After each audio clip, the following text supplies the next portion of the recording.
E aí pessoal, tudo bem? Sejam bem-vindos a mais um vídeo aqui no canal e hoje nós vamos conversar sobre Memórias do Subsolo, que é o livro de fevereiro dos 12 livros para 2025. Eu achei a segunda parte desse livro um pouco mais tranquila de ler, agora a primeira foi bem desafiadora. Eu precisei ter uma atenção redobrada, ler mais devagar e reler vários trechos algumas vezes. Mas eu não estou contando isso para desanimar vocês, pelo contrário, espero que a minha experiência sirva de inspiração, no sentido de que nem sempre um livro vai ser muito fácil mesmo. Às vezes a gente vai precisar se esticar um pouquinho naquela leitura. Porque, gente, no final das contas, ler é muito parecido com treinar o seu próprio corpo. Se você sempre pegar o mesmo peso na academia, você não vai ter uma progressão. Com o livro funciona parecido. Esses dias eu vi o Raul Martins dizendo que os clássicos recompensam os pacientes. Eu acrescentaria que os clássicos recompensam também os perseverantes. Então, assim, persevere, mesmo que pareça ser um pouco difícil, porque vai valer a pena. E foi isso que aconteceu comigo em Memórias do Subsolo. Essa primeira parte foi muito desafiadora, mas valeu muito a pena ter lido. Vou dividir esse vídeo em 3 partes. A primeira vai ser um breve contexto sobre o que estava acontecendo na Rússia, na Europa e com Dostoiévski no momento da publicação de Memórias do Subsolo. Depois eu quero fazer uma apresentação sobre o livro e, por fim, quero trazer algumas considerações finais, levando em consideração que este livro é inesgotável. Sobre o contexto no qual este livro foi publicado. Dostoiévski havia sido preso porque ele havia se juntado a um grupo ideológico. E ele foi condenado a... E quando ele estava para ir daqui para melhor, ele recebeu uma outra sentença que seria passar 4 anos na prisão em Sibéria. E lá ele se aproximou muito do cristianismo porque o livro que ele tinha à sua disposição era a Bíblia. Além de também ter conhecido muitos outros prisioneiros e, enfim, a gente imagina que este período de prisão do Dostoiévski foi muito importante na formação dele e que depois ele conseguiu traduzir isso nos livros dele. Em sua liberdade, ele se afundou nos vícios em jogos, o que fez com que ele ficasse quebrado. E também a primeira esposa dele acabou falecendo, o irmão também. Enfim, ele estava numa situação muito desesperadora, assim, não estava num bom período de sua vida, mas pelo menos ele estava livre, não é mesmo? Nesse período, a Rússia começou a adotar as ideias ocidentais e europeias de progresso, socialismo e racionalismo, que defendia uma sociedade baseada na razão. E para isso, Deus não poderia estar na equação. Embora a gente saiba que razão e fé não são coisas distintas, pelo contrário, elas caminham lado a lado. E o Dostoiévski rejeitava tudo isso porque ele acreditava que isso iria contra os valores da fé cristã. Havia também este questionamento da relevância de Deus sobre as coisas. Então, Deus ele realmente começou a sair da centralidade de tudo para dar espaço para essa razão. Tanto é que anos depois, o Nietzsche falou aquela famosa frase, Deus está morto. Essa é a ideia de que não há necessidade de existir um Deus para explicar as coisas. A gente pode buscar a razão, a ciência, e tudo isso em paralelo com o movimento socialista, progressista e até mesmo niilista. Podemos dizer que Memórias do Subsolo é uma resposta a todo este pensamento que existia naquela época. Este solo metafísico é onde nós construímos a nossa vida. Ele é a base de todas as coisas. E para Dostoiévski, o solo apontava para Deus. É somente por conta de Deus que nós vamos ter um conjunto de regras, de valores, de moralidade, de fé. E então a gente vai construir uma vida. Quando se retira este solo, o homem desce ao subsolo. Para combater as ideias daquela época, o Dostoiévski não escreveu um manifesto ou uma teoria, ele escreveu uma novela. Através da vida deste personagem, a gente pode perceber o entendimento do Dostoiévski sobre um homem que decidiu tirar Deus da equação, de modo que se um homem levar totalmente a sério o que dizia naquela época, e de certa forma o que se diz hoje também, ele seria isso. E o que sobra para este homem é uma vida miserável, sem propósito, onde a razão, sem Deus, não dá conta de explicar todas as coisas. E como Dostoiévski organizou tudo isso aqui neste livro? Bom, a gente vai ter uma divisão aqui da parte 1 e da parte 2. Logo na parte 1, a gente é apresentado a este homem do subsolo, que em momento algum nos fala qual é o seu nome. E eu não acho que um autor como Dostoiévski fez isso assim, sem pensar. Pelo contrário, eu acho que tem um motivo para isso. Eu acredito que é porque a gente só nomeia aquilo que importa. E este homem tem uma vida tão miserável que nem precisamos saber qual é o nome dele, porque a gente não precisa lembrar dele. Não importa se ele viveu, se ele morreu, o que ele fez ou deixou de fazer, a vida dele é irrelevante. Ele não precisa ser lembrado, então ele não precisa nem ter um nome. Ele tem 40 anos e nos conta que trabalhou como servidor público a vida inteira. E ele até conta que quando ele começou a ter um pouco mais de poder ali, ele usava isso para oprimir as pessoas. E que ele sentia um certo prazer nisso. Você vai perceber que é um livro onde ele é muito sincero, apesar dele ser contraditório. Em alguns momentos você vai perceber que ele parece que quando ele não está sendo verdadeiramente sincero, é porque ele não conseguiu acreditar naquilo ainda, sabe? Ou ele não quer assumir aquilo que ele está dizendo. Mas ele consegue ser sincero em vários momentos. Daí ele vai receber uma herança, mas não muito grande, é uma coisa bem singela, mas para ele já é o suficiente para não trabalhar mais. Então ele vive recluso e é quando ele decide escrever essas memórias. Na primeira parte do livro, eu vou mostrar aqui o tanto para vocês terem uma ideia. Não é muito longo, não. A primeira parte do livro é isso aqui, ó. E olha que já tem introdução, prefácio e tudo mais. Então é uma parte mais curtinha mesmo.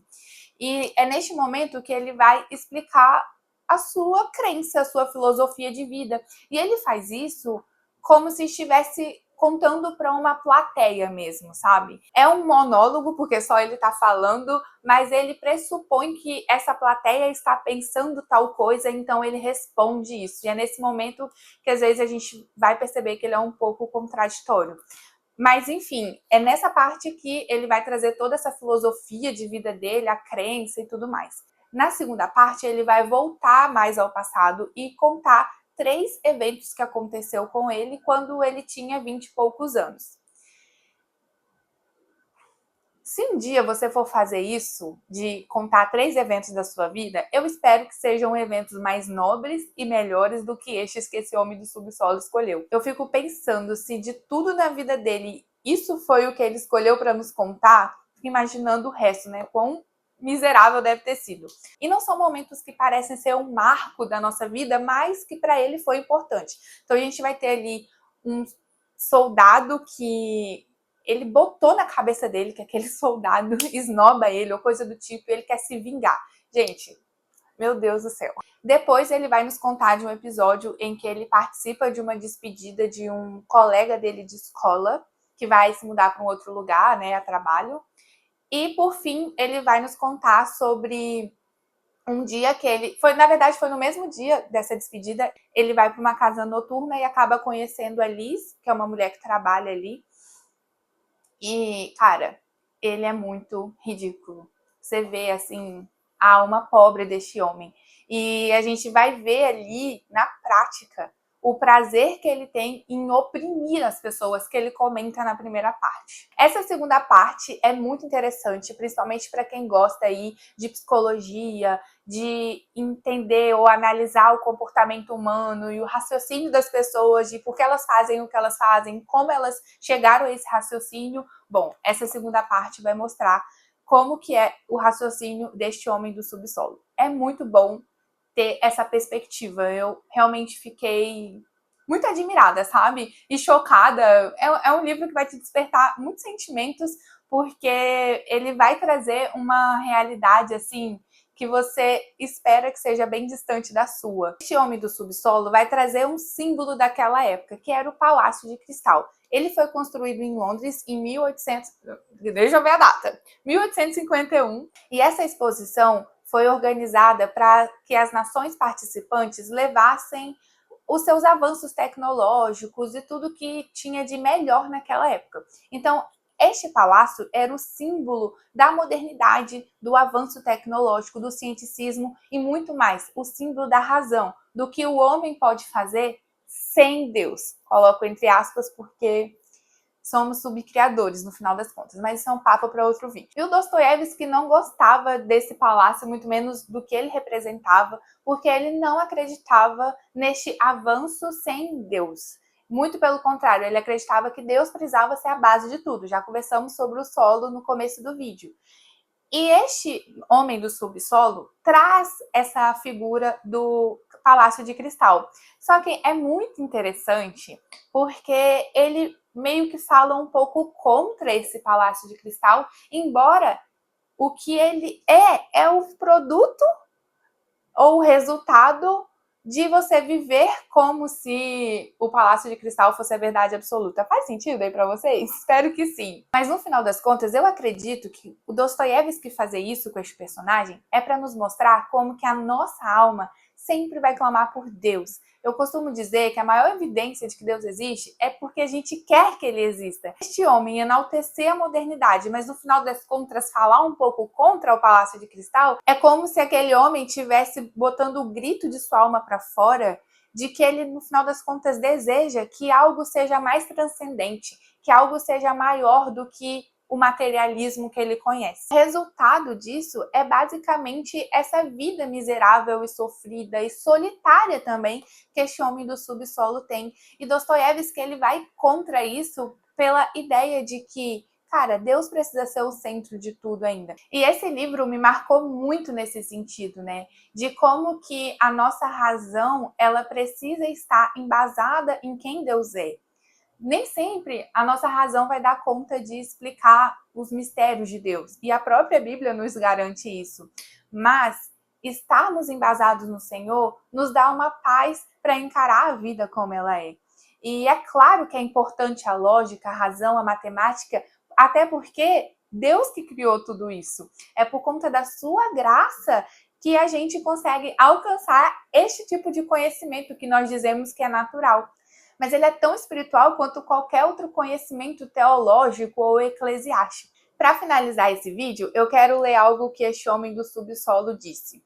Ele fala o seguinte: de fato, sobre o que uma pessoa respeitável pode falar com a máxima satisfação?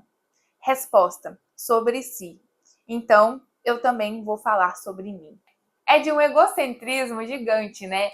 Ele nos mostra como que a vida dele é centrada nele mesmo. Tanto é que a maior satisfação dele é falar sobre ele, embora ele não tenha nada de bom para falar.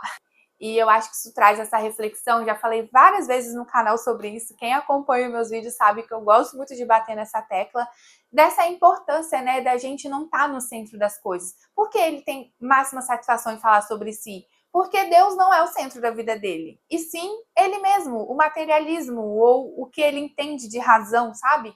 E o resultado é tudo isso que a gente vê neste livro. Memórias do Subsolo é um dos livros canônicos da literatura. Eu acredito que, se você se interessa por leitura e livros clássicos, em algum momento você vai ter que se esbarrar por ele. Eu não acho que é um livro de uma vez só, tá?